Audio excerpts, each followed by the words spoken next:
I want to talk about changing paradigms when it comes to studying and taking the bar exam. You might say, what do you mean by a paradigm?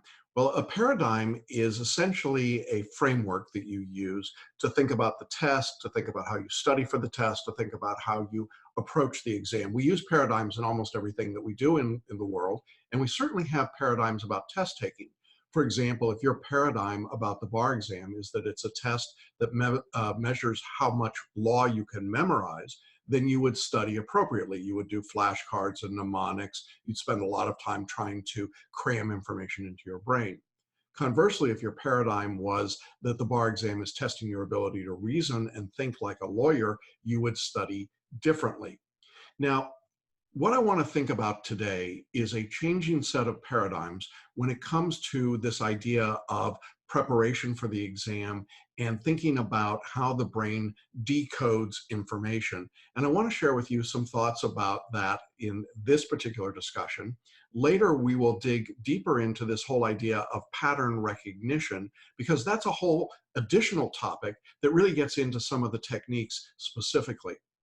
Now, when it comes to changing paradigms, the reason that we think about this for the bar exam is that there has been so much work done in the last 25 or 30 years in the educational field about how people learn, how they best learn, and how they retain the information that they're learning. Some of those areas you see on the screen here, there's been a great deal of work in the area of educational kinesiology, which is much harder to say than it is to do. Sometimes it's called a brain gym. It's simply connecting up the way that our bodies move with the way our minds work. I've been talking about this for a number of years because I was very fortunate to do my early educational training with Howard Gardner at Harvard. And we looked at multiple intelligences and how that worked, even from small children up through adults. And we found that activity and movement created a different kind of intelligence, spatial and kinesthetic intelligences, that were very important to what we thought of as traditional intelligences, verbal and mathematical. So educational kinesiology is an important paradigm. It's something to keep in mind. Another kind of paradigm is an area that sometimes is called tapping, but it's emotional freedom technique. It's simply releasing what's already inside your brain, inside your physical body, into a more conscious understanding of the world. There's also the idea or the paradigm of just centering yourself and what's called a heart focus. You know, it's really interesting. If you do meditation, there's some great tools out there, and we'll link to them. But one of them is built on this idea of heart math. You can actually sync up your heart rate to your breathing rate to meditation. And in doing that, you create a much more self-aware and centered approach to learning and to repeating back and just demonstrating what you've already learned. Another type of changing paradigm in education today is what we call collaborative learning. That simply means that you are learning to collaborate, to think with others, and to bring together different modalities. Now, for us, that often means mind mapping, interactive work in something like a Facebook group, coming to live boot camp training sessions, and so on. But instead of being completely and totally isolated, the traditional factory model of education, collaborative learning is problem solving. And for lawyers and for bar takers, collaborative learning is very, very important. And of course, the other paradigm that I don't think can go unmentioned is that a supportive environment is important. I was talking to someone just the other day who was telling me that they felt like the whole bar exam process is adversarial. And I think that's true. I think it starts in law school, where you're terrified typically by some 1L professor. It's the lion tamer is what they're called on the faculty. And their job is to bring you into submission. It's to get you so afraid that you'll do whatever they ask you to do, hence the idea of the lion tamer. But the reality is that a supportive environment actually is what enables learning. You know, the terror of law school 40 or 50 years ago was not a great way to learn. Today, we see a lot more of this supportive environment. What can we do to help you? What can we do to get the most out of you, to get you to perform at your best? And so a supportive environment is an important paradigm when it comes to preparing for the exam. So those are a few of the paradigms that we want to consider. With that in mind, in terms of the paradigms, we also have a problem. And the problem is really fundamentally quite simple. The problem is that you have a lot of information in your head. you learned a lot. You learned it in life. You learned it in college. You learned it in law school. Yes, in fact, even if you sat in the back row and ignored everything that was being said, you still learned a lot. And then you learned it in the bar review, and you learned it in your legal practice, and you learned it in all the things you do every day. It's all there. You have the capacity to do all of that. What's the problem? You can't get to it. It's just like our lockbox here. It's got so many locks on it. There's so many barriers to getting through the information that you need that it seems almost impossible.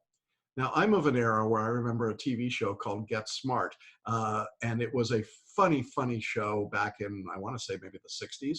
But what I remember most about it was the opening sequence in which the secret agent, Maxwell Smart, is walking into his secret agent lair, and he has to walk through all of these different doors and places that close, these steel doors that close behind him and trap doors that come down. And it's just, you know, one level after another, after another, after another. And he goes all the way through like 10 or 15 of these with these big heavy metal doors closing, through the elevator, down to the bottom, you know, and finally he picks up his shoe to talk into his shoe. And we thought that was hysterical, but now we talk into our wrists. So in any event, my point is that we are like Maxwell Smart walking through that very long hallway with all the doors closing behind us. We learn something and then we close ourselves off to it. We don't recognize what we already know, or we can't get to it, and then we get frustrated. And on the bar exam, this is really a huge challenge, because what occurs is that we become so locked up in knowing that we have the information, but we can't retrieve it right at that moment. And all those flashcards, all those mnemonics, all those hours spent cramming, all that underlining and highlighting suddenly means nothing, because you just can't get at the material. So that's the problem we want to try and resolve. Now, along with that problem comes a whole series of negative messages. And I've got a few of them up here, but we do negative self-talk, all of us, all the time. Things like, I can't do that, I'm not good enough, remember what happened the last time I took the bar, or that'll never work. In fact, as you're watching and listening, perhaps you've had some of those messages already going through your mind. Get real, or I can't afford to do this, even though you don't have any idea if there's a cost or not. But we do all of those things. My favorite is, not another harebrained scheme. I mean, you know, what is it that this guy's telling me now? I get that. We all do that. It's a common technique, and it goes with our lockbox. We've got the lock. All we got to do is figure out how to open the locks and we can get at it. But instead of looking for the keys to the lock, what we do is we bombard ourselves with all these negative messages, all the things that tell us that we can't do something. And that is incredibly frustrating. It's also very non-productive. And so that collaborative environment and supportive environment I was talking about become really important to help break down all of those areas. And by the way, if you're wondering about this picture, this is a form of a mind map. Just want to say that. All right. Now, one of the things that I love is the story of Helen Keller, because Helen Keller didn't understand or recognize as she was growing up that she had these limitations. But she says the reason for that was that Anne Sullivan, her mentor, her teacher, as she said, was never conscious of Anne's limitations. You see, we become so conscious of our limitations that we can't see anything else. But Helen Keller wasn't aware that she couldn't speak or talk or hear. It didn't matter. She didn't know those things. She just knew she existed. And because she didn't become aware of her limitations, she thought she could do anything. And in point of fact, she did. She accomplished amazing, extraordinary things. But she says it's because she had a teacher that wasn't conscious of her limitations. In a very real sense, that's what each of us have to do. We have to get rid of our limitations and start looking for the keys to unlock that padlock or series of padlocks in our box. And so that's what we want to talk about here. Happens. I think it's important to recognize that there are some things we understand about how the human body works, and it has to do with information flow. You see, we have a sensory system, our eyes, our nose, our taste, and so on, and that brings information into our bodies. And then we're going to get some of that information in certain bits per second bandwidth.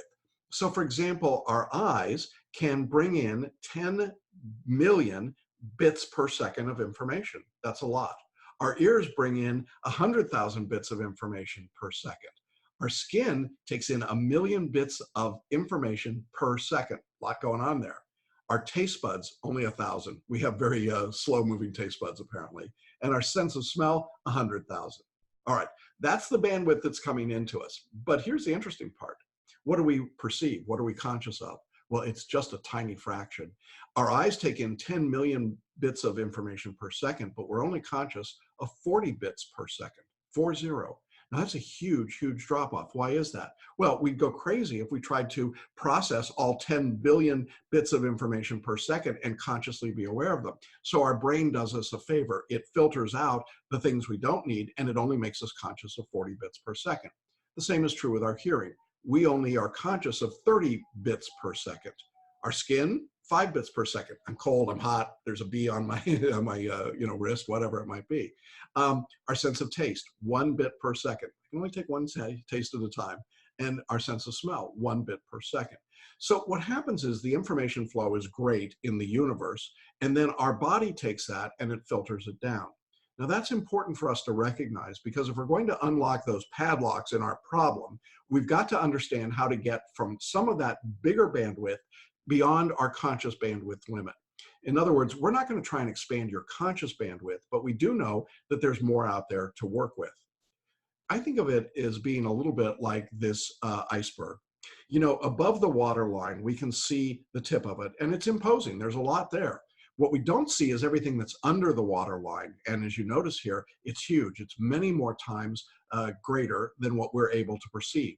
And that's a good representation of what happens to us when we're trying to process information.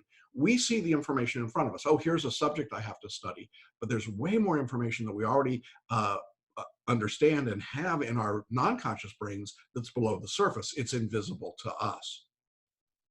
Now, another way to think of this is as levels of consciousness.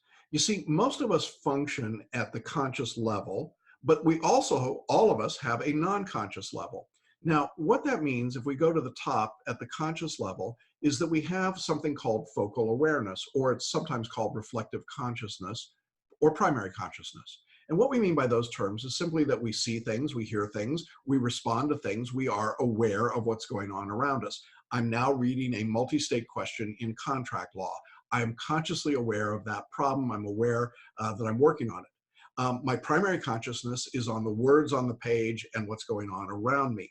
That is where my focus is on that day when I'm doing the MBE or I'm taking a practice question. But you know, while that's going on, if you stop for a minute and think about it, there's a whole lot of things happening below the surface, so the bottom part of our iceberg.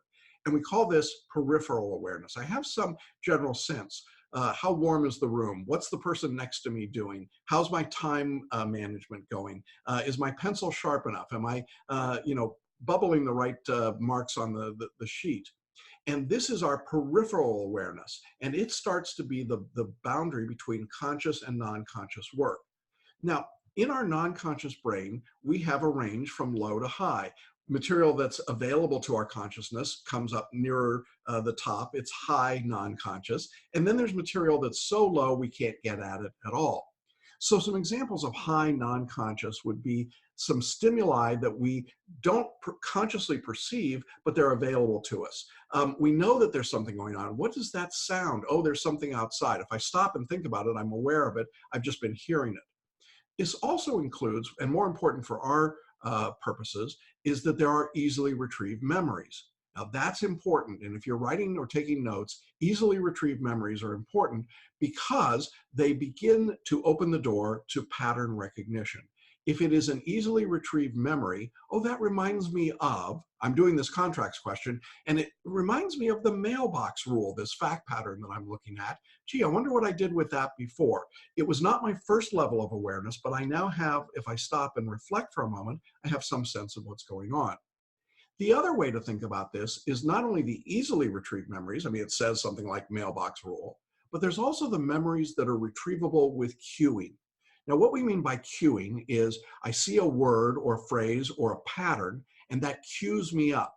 So when I see that it's a contract of sale for real property, and the fact pattern says they just shook hands but didn't write anything down, that's a cue to me. That tells me, gee, I wonder if there's something missing. Would statute of frauds be part of that? It's a cue. It's something that then gets me to a more easily retrieved memory. But that may not be my primary consciousness. It may not be the first thing that I notice. I have to read for the words and get that information. Now, All of those things are in the high non-conscious, and we want to be able to attract and retrieve them when we need them in order to have best performance on the exam. But you notice they're below that threshold of peripheral awareness. They are not the first things you will notice when you read the question. So we have to be able to dig into them to get at that information. Then lower in the non-conscious, we have what we call the stimuli that are non-consciously perceived, but also unavailable. Our bodies are constantly aware of what's going on. Is there enough oxygen in the room? Are we blinking enough? Are we breathing? It's all the basic functions. You're not consciously aware of any of those things. You've been breathing and blinking and doing all the things you have to do while this particular discussion has been going on, and you haven't given it a bit of thought until I just mentioned it. It is a stimuli that's non-consciously perceived, and it's unavailable to you at a conscious level. It's just really, really deep. And that's fine. We don't need that for our purposes. If you start thinking about your breath and your heart rate while you're doing the bar exam, it's because something's gone wrong, not because things are going right. Now, this level also includes the very hard to retrieve memories. These are the things that are so deeply buried that you're just not going to get at them. And certainly under a time test, it's just not going to be there for you. And you don't need to worry about it. If it's that deeply buried, you don't need to think about it or worry about it. If it is a hard repressed memory, don't fret it and don't worry about it. Now, when we think about all of those kinds of non-conscious and conscious levels, we know that there are different kinds of knowledge that we want to be functioning in. One kind of knowledge is called declarative knowledge. This means that I can recite, I can declare what I know. It's episodic, it's semantic, it's got words. I know what I know. I can tell you what I know. I can write about what I know. This is good stuff. We like declarative knowledge. We also like procedural knowledge. How do these things work? What's the process or the procedure that we use? How do we get to a result? That's also happening at the non-conscious level as well as the conscious level. And then there's sensory input. There's a lot of stuff happening, and we can filter that in or out as we need it. So our brains are remarkable machines, remarkable creations, and we are able to work consciously and non-consciously simultaneously. And we move back and forth through that peripheral awareness from the high non-conscious into the conscious level and back and back and back. The goal each time is to continue getting a deeper understanding. Remember, our goal is to unlock that padlock or series of padlocks to the treasure box of information that's in our brain. Now, I talk about this idea of peripheral awareness, and it also leads us to a discussion of something called a preconscious processor. That's just another way of thinking about a part of your brain. And this is the part of your brain that perceives and discriminates and responds to information in milliseconds. As you've been listening and watching today, your brain has been preconsciously processing. Before I said the words of perceive, discriminate, respond to information in milliseconds, your brain already perceived all that. You saw it. In fact, you may have even formed the words in your mind before I said them. It only took literally milliseconds, less than a second for you to do all of that. And we do it every day in thousands and millions of ways. We preconsciously process everything we see, everything we hear, everything that we smell and taste and feel. It's all there, and it's happening all the time. Now, the purpose of discussing that in our context is that your brain is doing all of that work. It is preconsciously processing a lot of information. The difficulty is you can get overwhelmed with it. There can be too much information. So how does your brain protect you? It simply filters out, as we saw before, and says, you don't need all of that other information. Here's what you really need to know. If we can channel what our preconscious processor sends to our conscious brain, we're going to have a much better understanding of the material that we need to be successful in essays or multiple choice questions. Now, moving from the preconscious processor, we get into a concept called information processing. How do we process the information then that comes into us? Our preconscious processor is doing a lot of work. What do we do with it? Well, we have what we call the dominant processor. This is the part of our brain that gets information and it analyzes, it reasons, it interprets, it judges, it keeps rules, it sets goals. We would think of this as being our left brain. And the left brain, the left side of the human brain, does all of that. That is the dominant side of our brain. And if you're in law, and obviously you are, this is going to be the side that's probably overgrown a bit. You've actually beefed this one up. You've been spending time in the brain gym working on the dominant side of your thought process, and that's fine. But then there's another part of your brain, the non-dominant part, and this is the right brain.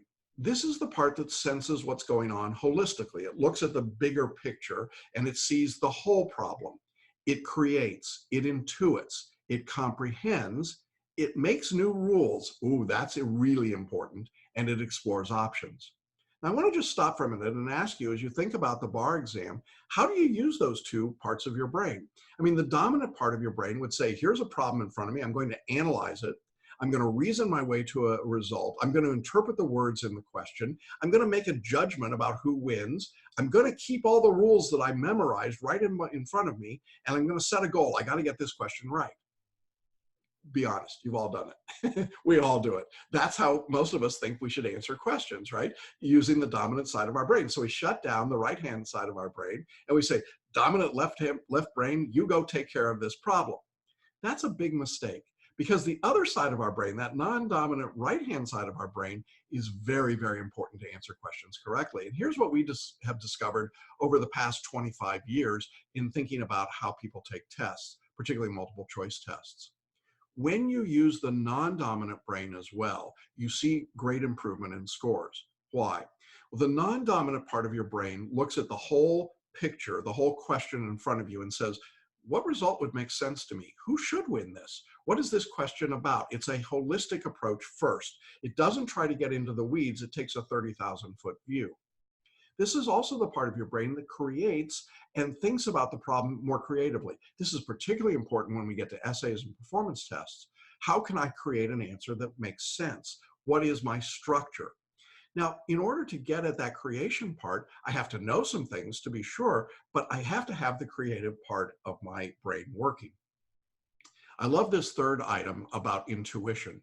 In fact, we use a trademark term called selective intuition to try and focus in just on this non-dominant skill. Your intuition will tell you most of the time the correct answer to a question. You've done this all your life. You've had intuition about everything. You had intuition about the bar review course to take. You had intuition about the person that you chose to spend your life with. You had intuition about the schools you were going to go to. You had intuition about whether or not you should cross the street or buy this car or take that way to work. You've had intuition about everything. What am I going to order on the menu for dinner tonight? My intuition will tell me something. Isn't it interesting, however, that on the bar exam, most of us shut off our intuition entirely as though it's some sort of an evil force that would hurt us, when in fact it's there to really guide us. One of the most popular books in culture today is Malcolm Gladwell's book, Blink. And Blink talks about this idea of intuition, and he puts it in a very simple way. He says, you have an instantaneous reaction to almost everything. If you trusted that more often, your intuition would guide you more appropriately. And I think he's correct about that. The non-dominant brain also helps us comprehend what's going on. You know, sometimes you can be reading a long fact pattern or performance test materials, and you suddenly look up and go, I have no idea what I'm reading. Or maybe that's happened to you as you're reading your bar review outlines. You're so much in the detail that you have no comprehension.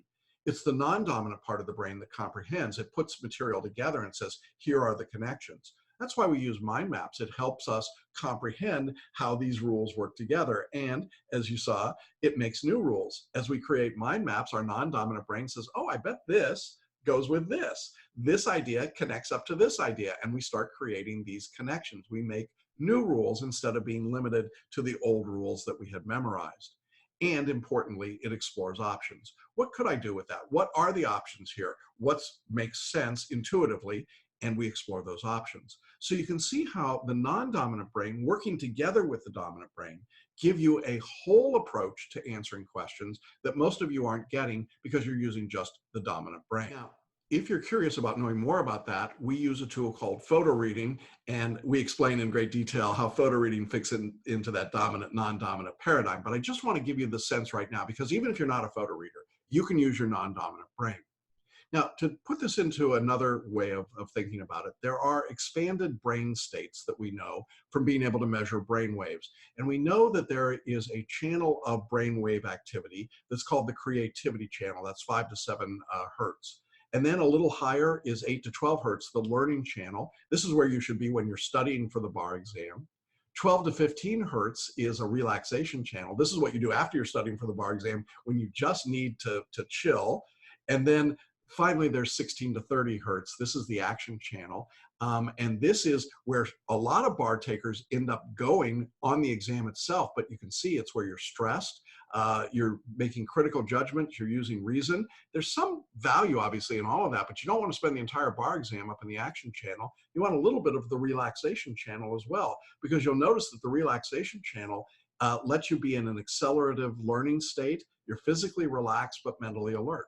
And that's really where we want you on the bar exam. So somewhere between 12 to 15 hertz for most of it, and occasionally bumping up to 16 to 30 hertz. So the brain doesn't operate at one speed. It operates at multiple speeds, and you want to take advantage of each of those. Now, I want to point out that when the brain does its work, it is remarkable in its ability to recognize patterns. As I said, we're going to talk in another video about this pattern recognition, but I want to just share this brief screen with you. And my suggestion is that you take a moment and read it out loud or read it to yourself and see what the words are, see whether or not you can read it. Now, what you're going to discover as you're looking at that is that what you're reading there is that you can read it, but it's misspelled. It's wrong almost everywhere all the way through.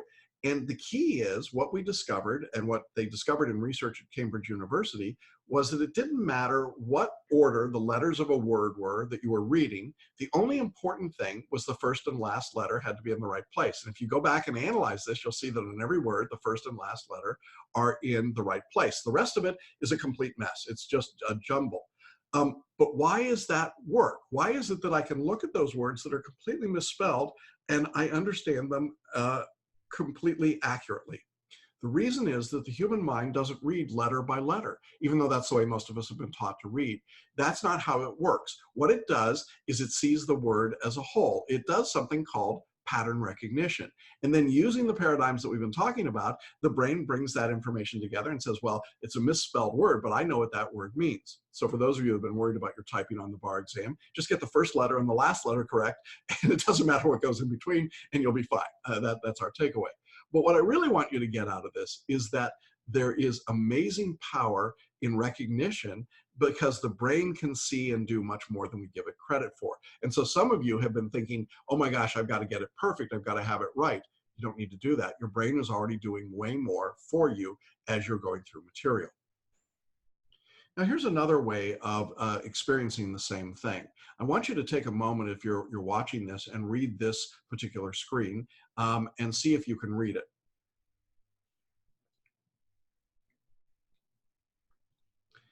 Now, what's fascinating about this, and if you're listening, I'll just tell you, this is a particular sentence that is written upside down and backwards. That is, you're reading, instead of going from left to right, you're going right to left, and you're going upside down. I have done this experiment with thousands of people, and I have yet to find one that couldn't read it. Our brain is capable of doing that. Why is that? Well, because what comes into our eyes is upside down and backwards anyway, and our brain decodes it. We work it through and we bring it back the way that we need it to understand it. So what we would tell you is that you are incredibly talented, because you're now able to read upside down and backwards. And that's a very valuable talent to have. And if you are a photo reader, we're actually going to have you read upside down and backwards, because it doesn't matter. Your brain is taking all of that same information and decoding it again so that you can use it. Now, if you're asking, what does this have to do with studying and taking the bar exam? It's not saying that you should read the questions upside down and backwards. All we're trying to do is to make the point that you have, within that padlock box that we looked at, you have all the information you need. The problem is you're not using the key to unlock the padlocks. And here are some keys that you have. You have the ability to read and understand way more than you think you do. And most of you have been using your dominant mind. You've been in the conscious processor, the iceberg above the water, and you've been focusing just there, but you know the greater mass is underneath. It's the preconscious processor, which is doing all this work we're just demonstrating for you. Now, the learning process itself really goes through a multiple number of steps. And what I want to leave you with today is that when you are starting and going through your studies, you're really beginning at the bottom in what we call unconscious incompetence. You don't know what you don't know. You're not aware of your limitations yet. And so you're just out there bumbling around. You're excited, but you're scared. And that's a good definition of most bar takers when they begin. They're excited and feared. they've never taken the bar, they don't know what to expect, they don't know how to study, and they are unconsciously incompetent. Well, then for an awful lot of people, they go through and they take the bar exam and they don't succeed. That's a sad truth. And they reach what's called conscious incompetence. This is that now you become really painfully aware of what you don't know. I didn't know these rules. I didn't know how to write essays. I didn't know how to take the exam. I didn't know how to pass the exam. And this leads to frustration and confusion. It's a terrible place to be, but it's a necessary place to go in the learning process. And I'm not saying that everyone has to fail the bar in order to learn. There can be moments of conscious incompetence for ultimately successful bar takers. I'm simply saying that if you're someone that took the exam and failed, you are at conscious incompetence and you may not have moved beyond it yet. So if you're feeling frustration and confusion, this is a natural step in the learning process. But the good news is there's 2 more steps after this if you're willing to take them. The third step in the process is called conscious competence. This is when you become aware of what you need to know. You listen to podcasts, you watch videos, you take bar review courses, you study, you learn, you become more proficient. You are beginning to develop confidence. This is the part of the point where you know material, you know what to do, and you're still learning how to use it. Maybe you're learning how to photo read. Maybe you're learning how to do mind maps. You're learning how to use selective intuition. You're learning how to use the non-dominant part of your brain. Those are all good things, and you can do those. And as you do them, you begin to develop confidence. Now, you're not out there beating your chest saying, look at me, I'm king of the world, but you're beginning to get some confidence. You've moved away from conscious incompetence, that frustration and confusion, to something that's much more valuable. And as you begin to develop confidence, it's a much more effective place to be. You could actually pass the bar exam with conscious competence, just like you passed your driver's test probably when you're 16 years old. You weren't a great driver, but you were consciously competent. You paid attention, you could do just fine. It was that next month when you weren't paying attention, you got into your first accident. But the conscious competence is an acceptable level. But then ultimately in the learning process, the highest goal is what we call unconscious competence. This is automatic integration of what you've learned. When it becomes habit and routine for you, it is mastery. And I've seen students go from failing the bar exam to mastery on the bar exam, raising their scores by 10, 20, 30, 40, 50, 60 points or more. I've seen people who have failed the bar exam over a period of decades who passed the bar exam, who've gone from unconscious incompetence to unconscious competence. But they don't go in a single step. They go step by step. They have to go, all of us have to go through all of those steps of conscious incompetence and conscious competence and ultimately unconscious competence. Now, if you get to the bar exam and you've got mastery, unconscious competence, you are going to pass.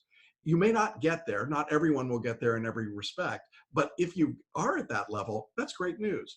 But it is the learning process that all of us follow. And it comes with a certain amount of emotional baggage, from that fear and excitement ultimately up to mastery. So what we really have been talking about today is creating a paradigm that lets you go through that learning process, to start to think about what you have to do.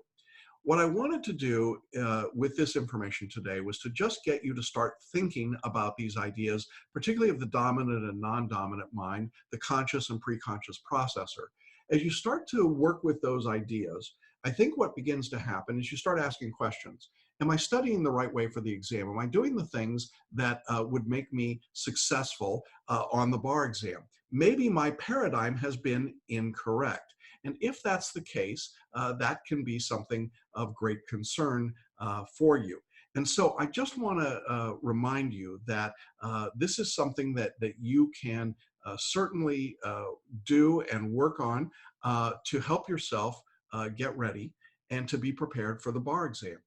Now, in our next message, I'm going to talk about how we apply all of these techniques into this idea of pattern recognition, how you begin to use the non-conscious processor when you're doing essay questions, performance tests, multi-state, multiple choice questions. And it's a huge game changer, and it really moves the needle for people. It changes their results from failing to passing. And that's what we're going to do. But we wanted to give you this basis now, give you something to start to think about and consider in terms of the way you think and learn.